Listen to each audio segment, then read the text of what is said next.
So এই হচ্ছে যে লাল কাঁকড়া বিচ, আর দুপুর লাঞ্চ করতেছি হচ্ছে সি ফুড ক্যাফেতে। এটা হচ্ছে লাল কাঁকড়া বিচের ঠিক অপোজিটে।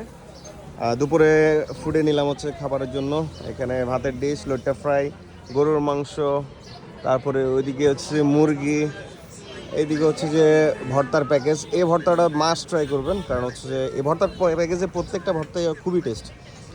এটা হচ্ছে শুটকি ভর্তা হচ্ছে সি ফুড ক্যাফের মানে স্পেশাল খাবার আমার দেখে আর কি, আমার মতে। আর এই হচ্ছে যে আমাদের খাবার দাবার। আর হচ্ছে যে আমরা মোটামুটি দুপুরে খাবার শেষ করে আবার এই বিচে যাব। আশা করি খাবারটা খুব ভালো হবে। আমার দীর্ঘদিনের অভিজ্ঞতা থেকে বলতেছি, আপনারা এই সি ফুড ক্যাফেতে আসবেন, কারণ হচ্ছে যে ওনাদের এটা হচ্ছে দ্বিতীয় শাখা, লাল কাঁকড়া বিচে পড়ছে এটা। আর প্রথম শাখাটা হচ্ছে যে একদম হচ্ছে হিমছড়িতে। তো এটা অনেক আগ থেকে আমরা খেয়ে আসতেছি। আমাদের বিশেষ করে আমার এবং আমার কিছু ভাই বাদারের এক্সপিরিয়েন্স থেকে এই রেস্টুরেন্টটা আমরা কক্সবাজার একদম পছন্দের রেস্টুরেন্ট হিসাবে ধরে নিই। তো অবশ্যই চলে আসবেন এখানে খেতে, আশা করি ভালো লাগবে। আর খাবার শেষে আবার আপনাদের সাথে কথা হচ্ছে, চলেন।